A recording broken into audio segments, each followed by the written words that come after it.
not what I think what they're thinking is going to be another space for, so when people from Kinfolk or School of Life want to come in, they can just hang here. Yeah. So yeah, but no one's in here yet. No one knows about it yet, so it's just been me. But it's good because I can just walk outside to School of Life and have a cigarette, and yeah, it suits me. So yeah.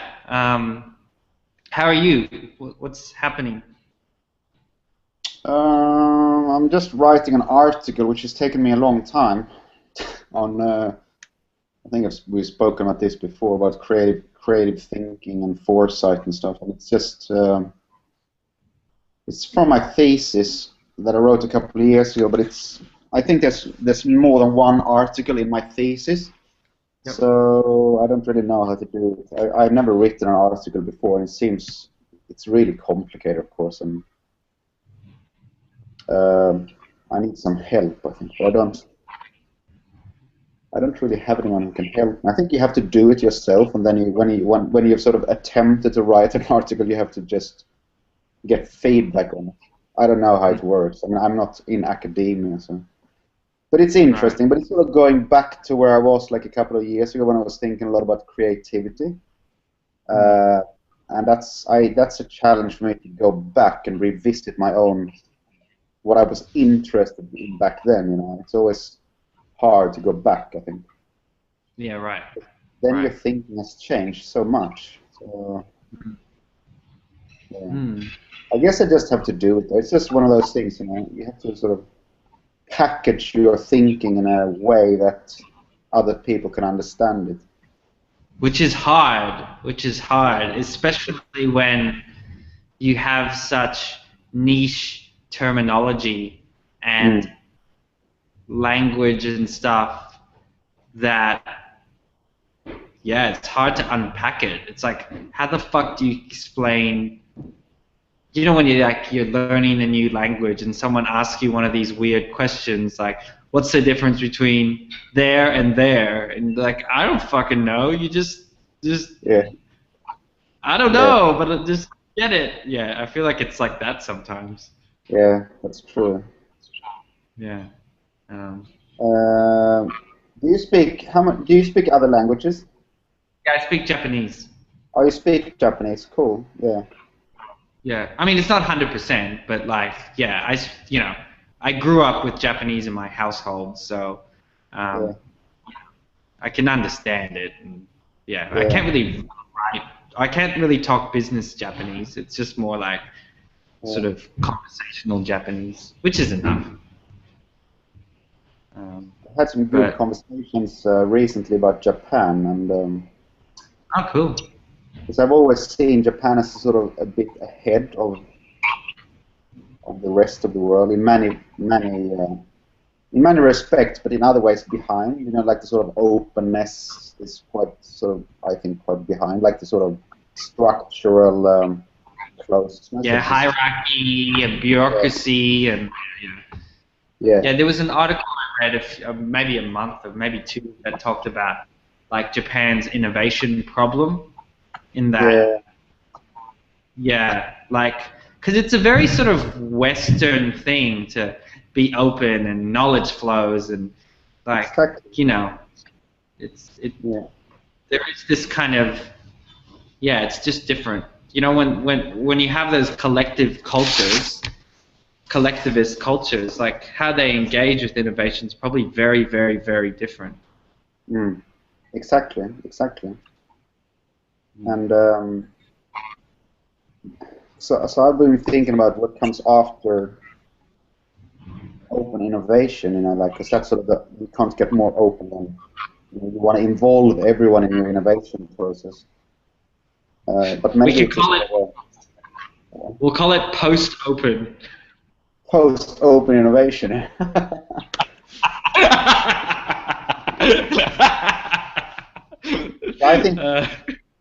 I think it will be again some sort of integral innovation. Yeah, for sure. You know, all forms of innovation are accepted. They all have flaws, but they all have some value in them. Yeah, right. Like an innovation engine that is integral. So it can build on sort of open innovation, closed innovation, Yeah. individual innovation, collaborative innovation, blah blah blah. Yeah. Yeah. I don't want to do that. Someone else can do that framework. Yeah. Don't need to do more framework. So speaking about frameworks and taxonomies, um,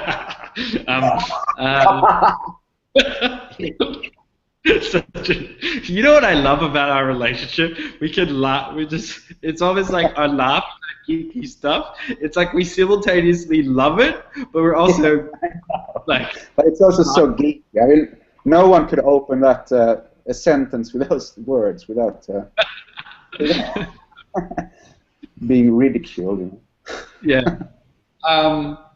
So what I want to say? So yeah, serendipity and emergence is kind of happening on overdrive right now. Oh yeah, I talked to Grace briefly. What's happening with that? Anyway, we're talking about a collaboration about under their Change School banner about an event on Third Culture Kids. Yeah, you told me about I told that. You about that. And doing it somewhere in Asia, and so they're thinking end of the year, and that kind of sits in this whole mesocosm of the Asia ecosystem kind of nurturing thing. So yeah, they want to bring me on as like some sort of, well, they want me involved. I told them like, you know, I can't do fucking organizing the event. Yeah. At the moment, I'm trying to kind of navigate like how I can offer value because I want to be involved in all these things, but I think I have obviously limited resources, you know, as a human. You don't want to be an organizer either. That's not your skill really, or your passion. You don't want to organize things. You want to be there as something else. Yeah. Yeah, I mean, I could do it, like, you know, but so yeah. Anyway, so there's that. But you're gonna blow your mind, and I'm gonna have to weave you in on this. So Christine Alford and I met yesterday. Yeah. And the intention was to talk about the nomadic thing, but we ended up pivoting, and we talked about time travel for about 3 hours. But we talked about, like she has this kind of model that she's been working on, and it's like I don't know how to describe it all, but like she was describing sort of the different sort of time perspectives in futures. So like kind of like one is sci-fi, so the future from the future, and then like mindfulness is, you know, so if that's present, future, past, and anyway. But what we started brainstorming on was a conference call about time travel called TimeCon. Oh, cool. So, yeah. And I think it would make a fascinating thing. So, like, imagine if you had a futurist and a historian, or like, you know, a lightning talk on someone talking about the history of clocks, you know, and then someone talking about like sleep. So trying to, you know, and it's been sitting like the last few hours. I just keep thinking, holy shit, talk about a systemic problem to highlight to people and to solve. Like time is the thing that is in everything, but we're breathing time, we're in time, and if you can help people hack time, you can then really tweak systemic things, you know? So I was just flowing, saying yes to that. So, you know, and she's got the organization experience, you know, she's run like 6 TEDx Adelaides, so kind of saying, I'm just giving into that creative impulse. So yeah, that's kind of emerged. So like she's going to send me the model, and like we're going to brainstorm about what that could be. So I don't know. Like I'd love to keep it in your ambient attention. I think it's really cool. I think it would make a even more dynamic futurist meetup. You know? Yeah. I think conferences, you know, like we need new themes for Yeah. conferences. Yeah. As we need new subjects for schools, because we will always need subjects, you know. But maybe we don't need maths and history and blah blah blah. Maybe we need things like empathy and positivity and creativity, which are multidisciplinary in themselves. Yeah. Yeah. So in the same way, I think we have to do with conferences. Like, I don't want to go on a conference on big data. I want to go on a conference on time, rather. You know, but there can be a guy talking about big data. But it's like in a narrative. You know what we're talking about? We just the field instead of just like emotional intelligence, a new field of time intelligence. That's cool, yeah. Time intelligence. Yeah. Time intelligence. So, like on an eye level, you know, how are you healing your past wounds? How are you developing mindfulness in the present? How are you thinking about the future, doing goals? Like, so on a very kind of corporate sort of consulting level, you could do shit like that. But there's so many layers, you know, and we're in such dynamic flow that, yeah, I was just like, I mean, I've thought about time travel for fucking ages, you know, and I have all these like crazy maps about time travel, and like I just think it would make such a dynamic conference, and then I'd be very interested if you had a conference about time. Think of the energy that would emerge, like the kind of collective intelligence. I'm assuming it's quite powerful, you know, because I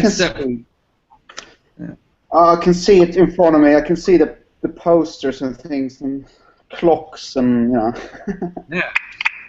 And I can see some speakers already that, because I haven't thought much about it, but we had a session on time in Foresight. We had like a session on the philosophy of time. Yeah, cool. So, you know, what is time and all those things. We talked about those things. And Joseph Foros did, so he's the meta history, or what was it called? Macro history guy, you know. He's from Melbourne. So he's really into time. He's just a time geek. So he being the sort of, giving the first sort of crazy keynote. Yeah. And then you would, but also there's a guy called David Tacey. Have you heard of him? He's a Jungian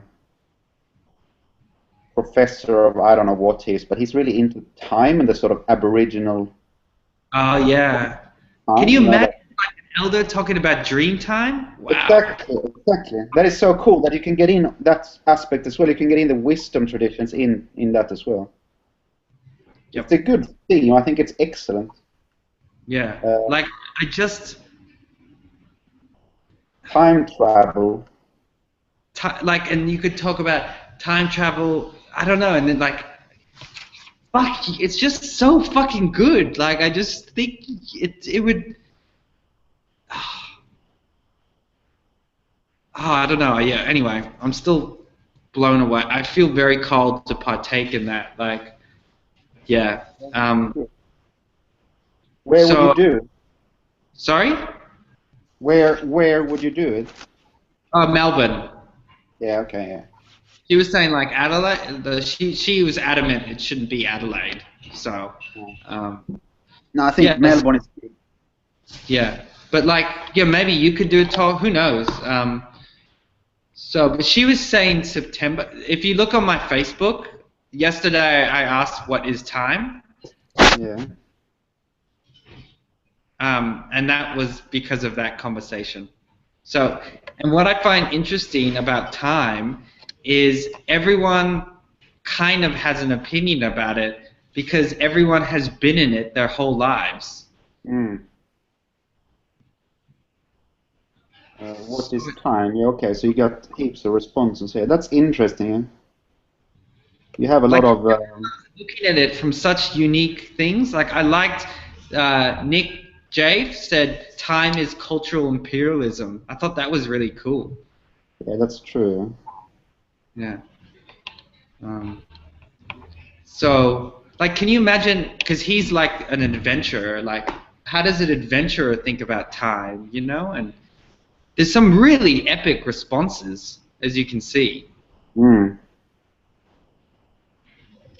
As long as, because the interesting thing is, but the thing that worries me is the sort of philosophical. I mean, it's very philosophical, and how do you bring that into?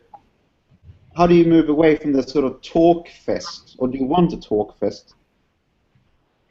Yeah, well, this is like the design, or thinking about the experience design of the event. Like, I feel like you'd want the philosophical, but you also want the practical of like. But maybe it is more of a philosophical thing, you know, like. Because you like, know, you don't want it to be a time management conference. Like people talk about managing their time, because that's just. I mean, no. that's valuable, but it's just so practical. But like, I think more it would be about someone doing a talk about time intelligence and how time intelligence can like help you practically in your life. So that kind of grounds the philosophical to the practical. You know, like. Yeah, that's good. Like, I feel like you could really design an event that is like the macro thing, the history thing, the like the Yeah, specific you can niche. define it. Yeah, exactly. Yeah, and she had a really beautiful thing, like, and she's been a futurist for so fucking long. Yeah. Yeah. So we'll see about that. The other thing that happened is just kind of momentum with the nomadic thing. And I was talking to Simon Terry, and then I talked to Christine as well. But I think the nomadic thing is the parent. It's like there's a taxonomy in that. So in the same way, there's different types of insects. Like an insect is an insect, but there's all these mutations of insects. I realized nomad is the core insect, but there's different archetypal mutations. So the pilgrim, the ecosystem diplomat, the network weaver, the nomad with the cat, like, and that kind of was like, holy shit. So maybe it's about starting to create the taxonomy and populate it, like, Yeah, that's a and good idea. we have patterns of like, okay, one of it is more like external nomadic, and then the other one is more internal navigation, one is more soul nomadic, one is more feminine, one is more masculine, whatever the fuck it is. Yeah, so that's kind of a big epiphany moment, like, and really, like, it's Yeah, I like it's that. just, I like. you like it? Yeah, I think that's because I've been thinking about that too. I think I sent something to you, the 4 types of travelers or something. That was an old taxonomy. I think that's an old one. Yeah, but I liked that one. That needs to be updated. Yeah. Like, and all the ones that you've seen, all the Lanier, all this, and like, I feel like that could be morphed into a core narrative as a futurist, but also like you could develop like interesting frameworks in which you could build workshops on it. Like, there's so much stuff you could do. And I just had this moment of like, I feel it coming, this sort of grand purpose. Cool. Like that, I think that is, it's like, yeah, anyway. So I feel like that's a kind of big win. There's still a lot more elements to it, but I think once that MVP of that taxonomy, of course it'll ongoingly be refined and added to. Yeah, I think there's a lot of juicy stuff. Yeah, there's a lot of dimensions. I mean, I can just see there's a sort of inner outer. You said that's which is interesting. There's the sort of the space, like there's a different geographical. There's the purpose. They all have different purposes. Yep. Maybe even time is a thing, like. Yep. The length of the the journey, and there's a lot of different dimensions. But maybe that's an interesting thing to actually explore those different dimensions. Yeah, and in doing that, you would, through the sense making, you would uncover some fucking rich things, you know? And you would find people who you can also then map. So this guy is so and so, or like you can sort of. I mean, I can see if there would be a book. It could be each chapter could be exploring the dimensions, and then you interview some people from each, or whatever. Yeah. Or a beautiful book where you have like the picture of the archetype and what it is. Like it could be, you know, innovation nomadic archetypes or whatever. But the other thing I wanted to let you know is the School Without Borders thing. I'm pretty sure I'm going to get it.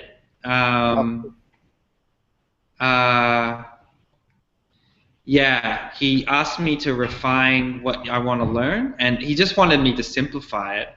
But his suggestion was maybe you should make it about the role of the ecosystem diplomat, which is kind of aligned with the nomadic narrative more. So the role of the ecosystem diplomat in learning. So anyway, like it got me thinking about the role of the network creator in designing and bringing in certain environments or communities. It's almost like the ecology broker. Yeah. So the network designer designs networks, or it's like depending on what learning experience the learner is looking for. Yeah. Like and one of them might be the journey nomadic like school thing. Like how do you bring in the ecologies, the tools, you know, the narratives that facilitate the learning they want, or some shit like that. Ecology broker. What the fuck? Yeah. Oh, broker. Yeah. Yeah. And then the final thing I want to tell you about, and then I want to hear what's going on with you, is basically this amazing opportunity to go to Burning Man has come up with Andrew. With what? So with Andrew, with Bubbles. Oh, cool. Yeah. Cool. And it's a really fucking good opportunity, but it's thrown another banner in the works because it's so good that I feel I need to go. So, like, how the fuck do I shorten my Europe trip, maybe go for like 2-3 weeks, and then go straight to San Francisco and come back? I don't know, but I don't know how the fuck I'm going to do with money. I don't know. I'll figure that shit out. Yeah. When is it? August now? September? Yeah, so Burning Man's end of August, so like I guess I go end of July, so you know 2 weeks. Shit, that's like 6 weeks. I don't know how the fuck I'm gonna figure this out in 6 weeks, but anyway, so that's my updates, and yeah, that's it. What about you, man? We've been working crazy on this proposal. It's really crazy. We proposed to take over an old signal station here in Fremantle. Cool. From the Navy and turn it into whatever we're gonna do, our space. So it's a whole precinct which is in the sort of center of the city, but it's been empty for a long time. It was the military who used it for sort of one signal tower, and then there's a sort of a big warehouse that's been empty. And now council has asked for proposals for that, so we submitted our proposal yesterday to do like maker labs, co-working, cafe, blah blah blah, our whole idea.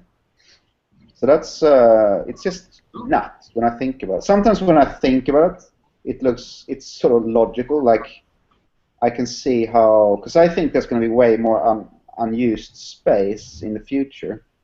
as things get smaller, sort of, you know, we don't need to store all these big things anymore. Like people will rather live in spaces than we won't have as much industry and manufacturing those things.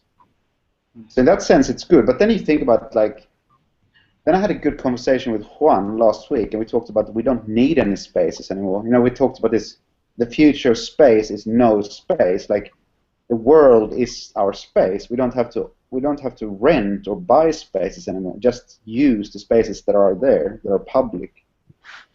So I'm in that sort of weird conflict now, taking on a big space, like a big rent, or pay something big, or make it totally different and just make use or being able to access spaces that are there for taking already or occupying without paying for them. You know, like libraries and restaurants and hotels and cafes and universities. They're sort of open already. You can just go in there and use them. So it's, I don't know what's going to happen with space in the future. It's just, I'm just upset with them.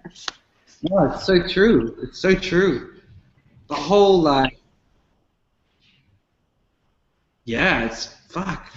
Why do we pay so much money to be I'm in my home now. Yeah. Why do I pay so much money to be here? I'm not here much, you know. Like, yeah. Right. but I have to do it. I have to pay a lot of money for it. And the same, like if I want to work, you know, go and work in a co-working space. Yeah, it's just, it's not the space we pay for, is it? It's just the model needs to change. It's the people we pay for. Yeah. And there's so much, there's so much inefficiency, right? Like for half of the 24 hours of every day, the whole CBD is empty.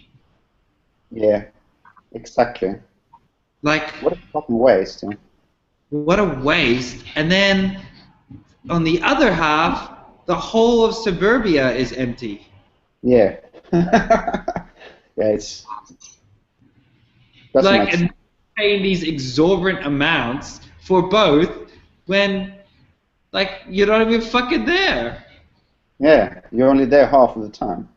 And people are complaining about there's a lack of space. So there's like a lack of space to develop, but most of the rooms are empty. I'm just looking around here. There's like 3-4 empty rooms just that I have to my disposal here now. It's like, it's strange. It's something weird. It's up for disruption, that whole model. I'm thinking of your quote right now. Dare to be disillusional, was it? Something like that. Yeah. Yeah, but the problem here is not the space. The problem is there's a psychological problem. So I have a friend in Stockholm who started a thing called home office. So we worked together. He set up today. It's office in my apartment, and everyone came there and worked from his home. Cool. And had lunch, and he did like a lot of things. But there is a sort of psychological. There's something weird with that, you know. For him to invite people into his home, and for others to go into his home. Yeah. So that's the thing here that blocks. It's not the actual. I don't think it has much to do with money, really. I mean, money, you know, there's money to be saved here, of course, because there's a lot of unused spaces. But it's the psychological. It's that sort of bubble again that Dr. Frost, you know, the inner family or the individual bubble, and the external bubble, the public. Mm. Maybe that's the thing that has to change in values before this can happen. Mm. Mm. We have to open up our house to more people. I don't know. Mm. Mm. Did you talk with the nomads people again, or anything No, like that? I haven't spoken to them yet. Okay. Cool. Cool. Yeah. What other things? I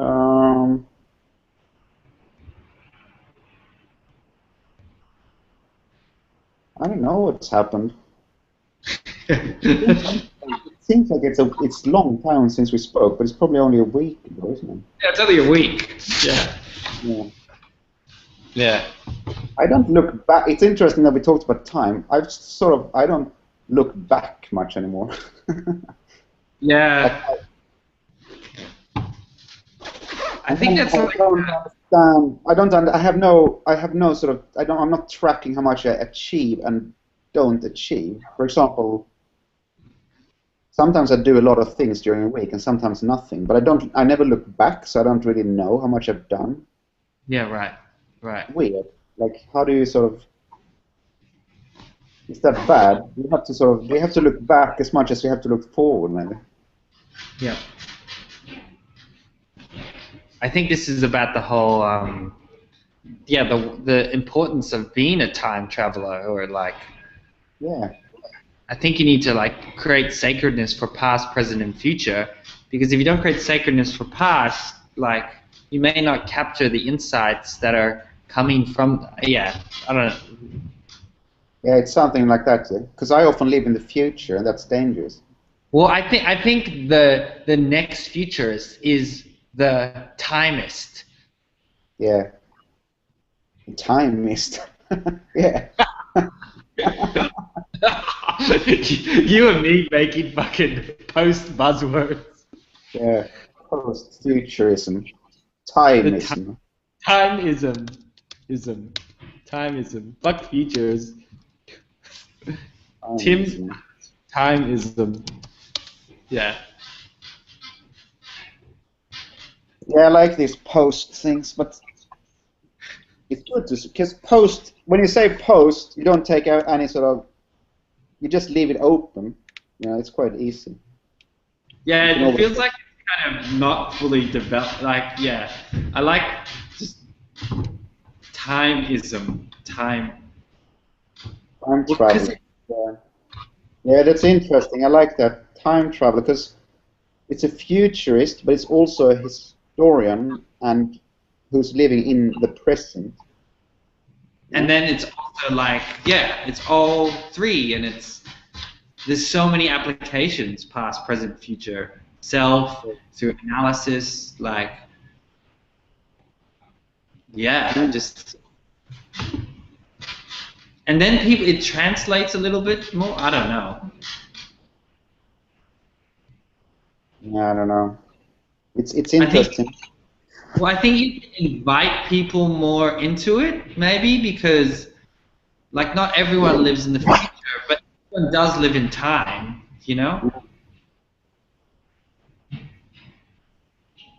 Space-time continuum. Well, and it's the whole four-dimensional, like if you look at sort of Barbara Marx Hubbard evolutionary, conscious evolution kind of perspective, it's like, I feel like the next evolution is, you know, where we're going to become more of a 4D species. That is, yeah.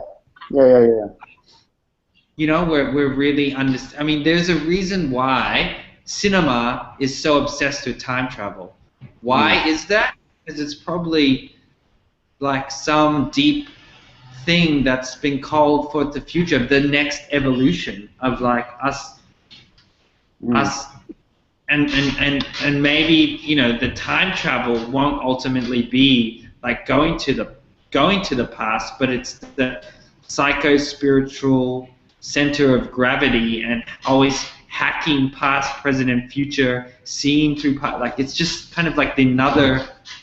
If you don't understand how past affects everything, it's like you're the fish in the water, right? That whole metaphor. Yeah. Like, so you're kind of blind. I don't know. Yeah, I keep thinking time is the matrix. Yeah. I've been thinking about, like, because I'm thinking a lot when you write or when you do things to communicate with people, you think in 2D often. You think in text, or you think in graphs, so you can do infographics and those things. But the things I'm thinking about, it sort of increasingly needs a third dimension. Yeah. I'm always lacking. So you do like a matrix or something. It's always it's always two-dimensional, but it's not complex enough, and we can't. I've been speaking to other futurists about this. It's really hard to find tools where we can express what we mean in 2 dimensions. We need 3-dimensional tools, but then what you're talking about is a sort of next generation. So that's where our thinking is heading into sort of 4-dimension. But we can't even communicate more than 2 dimensions. Yeah, so it's like Unless how do you? like filmmakers, I think if you're a filmmaker, you can communicate way more complexity.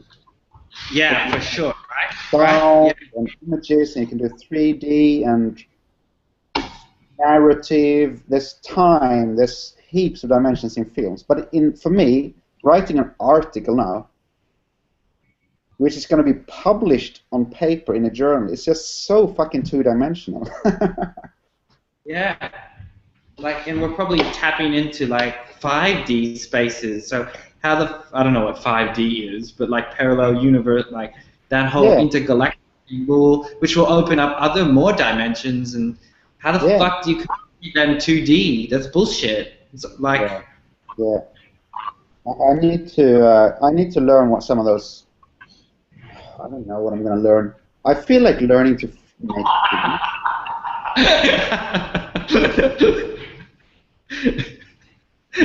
I can learn. I don't want to stop writing. Like I'm going to write now this blog I'm doing, but then I'm going to stop writing it and start to communicate with images instead. I'm looking at different programs. You know, there's software to make like nice infographics, which is quite fun to do as well. Yeah. And you can do it, and you can just post stuff on Facebook, and people will see it as an image rather than reading a fucking blog. But I think. Well, and I think they're more sticky. Like more people would pass it around if it's exactly potential to go viral and blah blah blah. I mean, not that future stuff is going to go viral ever, but you know, can reach more people. Yeah. But I think a film in the future, imagine if it's as easy it is to write a blog now, everyone can do it. Maybe in 10 years, everyone can make like a really nice, professional-looking film. How cool would that be? Like we could just make our own film. Like we can now, but they look shit, you know. Yeah, but like soon we'll be able to like, oh yeah, just fucking, you just like drag in Wolverine, and then you drag in. Like, and then it just like they automatically in like this real-time beautiful thing, and you just tell Hugh Jackman what you want to say, and then the Hugh Jackman character will act it out.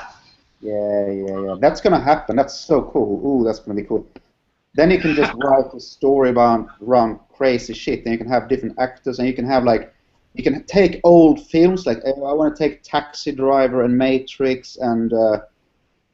You know, the Pink Panther or something, and then you sort of mix them into your own metaphor and your own film. Yeah, and then like some crazy algorithm like makes it all smooth, and it just becomes like just one movie. And then they have like a kind of DIY Oscars, so it's like That's gonna be cool. Filmmaking, holy shit. Because I think the blog it's not enough. You know, just you saying that, I think it's like I'm just realizing I have a 2D, 3D, 4D tension. Yeah, yeah, that's true. Millennial tension. Yeah. Dimensional tension. Yeah. Oh my god, I love our conversation. Dimensional tension. We have to write this down. It's good that it's record for posterity. Yeah, I know. Recorded for posterity. Okay, I have to go, Eddie. Okay, cool. All right. Well, yeah, keep me posted. And let me know how we go with the tour. Yeah, and I'll let you know if anything kind of happens with this time conference, because I'm interested in coming over for that. Yeah, because I'm also interested in coming over for that you're doing with Grace. And for me, I mean, I think you should do it in Bali. Is that the plan, or? Well, I don't know yet. Like Grace and her founder want to do it somewhere else. Okay. Yeah. Yeah, I think because Grace is just all over Bali. But yeah, the plan is a third Culture Kid conference. It would be cool for you to come, like, and I think you and me could go in particular with like that futurist hat of like I think multicultural kids are the planetary sort of future species, and I think it would be great research to kind of dive in and see what that is and what kind of where we're going. You know, are we all going to be half castes in 50 years? Who knows? Yeah. Yeah. Did I Anyway, send you that paper? Did I send you that paper, by the way? The which one? liminality and third culture. No, can you send it to me again?